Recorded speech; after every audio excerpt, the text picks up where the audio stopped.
नमस्कार. काल जागतिक पुस्तक दिन होता आणि कालच्या जागतिक पुस्तक दिनाच्या निमित्ताने आज एका छानशा पुस्तकाची मी तुम्हा सगळ्यांशी ओळख करून देणार आहे.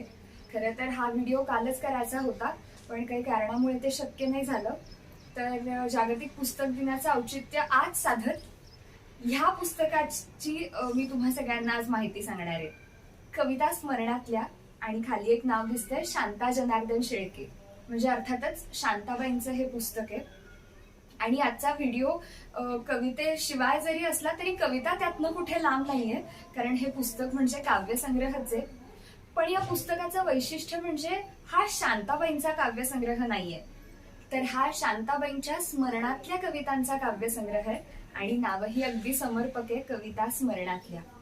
शांताबाई नेहमी म्हणायच्या कविता त्यांच्या अत्यंत लाडक्या होत्या, सगळ्यात आवडता साहित्य प्रकार होता त्यांचा कविता हा. आणि लहानपणापासून एका अनामिक ओढीनं त्या कविता वाचत गेल्या आणि कदाचित त्यातनंच त्यांच्यावरती कविता लिहिण्याचे संस्कार बहुधा त्यातनं झाले असावेत.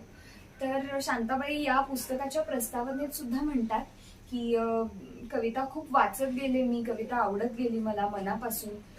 आणि काही कविता वयानुसार किंवा बदलत्या परिस्थितीनुसार आवडेनाशा झाल्या, त्या कवितांची जागा काही नव्या कवितांनी घेतली.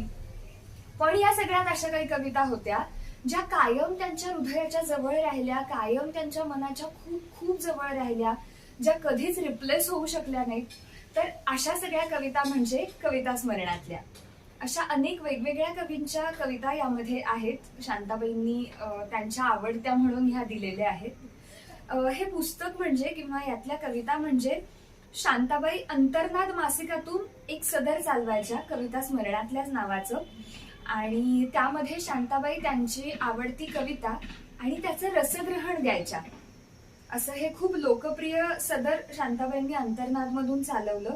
आणि मग त्यानंतर मेहता पब्लिशिंग हाऊसनी त्या सगळ्या कविता आणि त्यांचं रसग्रहण असे ते सगळे लेख एकत्र करून त्याचं पुस्तक प्रकाशित केलं, कविता स्मरणातल्या.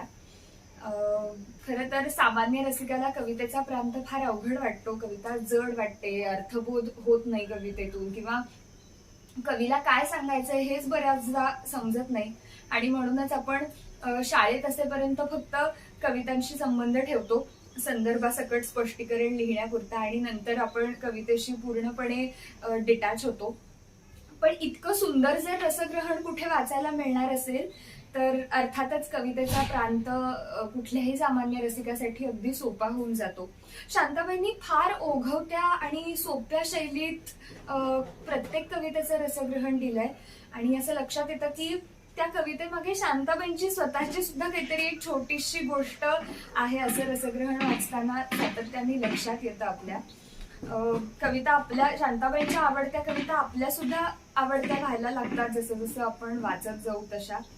खूप वेगवेगळ्या कवींच्या कविता यामध्ये आहेत, म्हणजे अगदी कुसुमाग्रजांपासून गोविंदाग्रजांपर्यंत, लक्ष्मीबाई टिळक असतील, बाभ बोरकर, पद्मा गोळे, इंदिरा संत, गदिमा, अशा अनेक अनेक कवींच्या आणि कवयित्रींच्या सुंदर सुंदर कविता यामध्ये आहेत.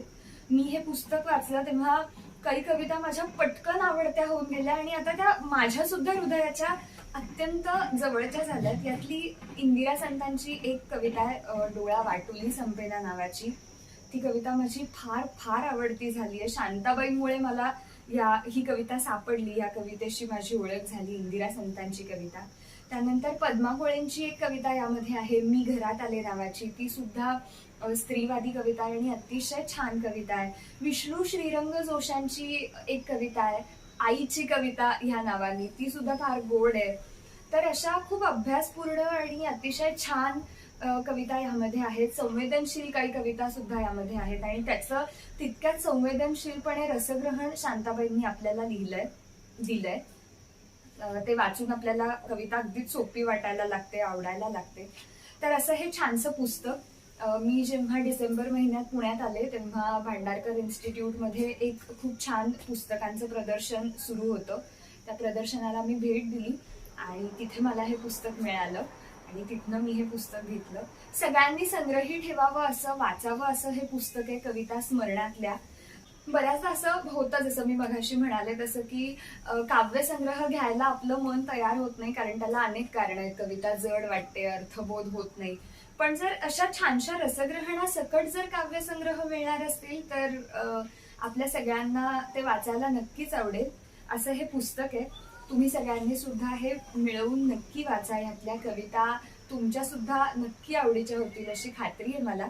आणि हे पुस्तक घेऊन वाचल्यानंतर कसं वाटतंय हे मला नक्की कळवा. धन्यवाद.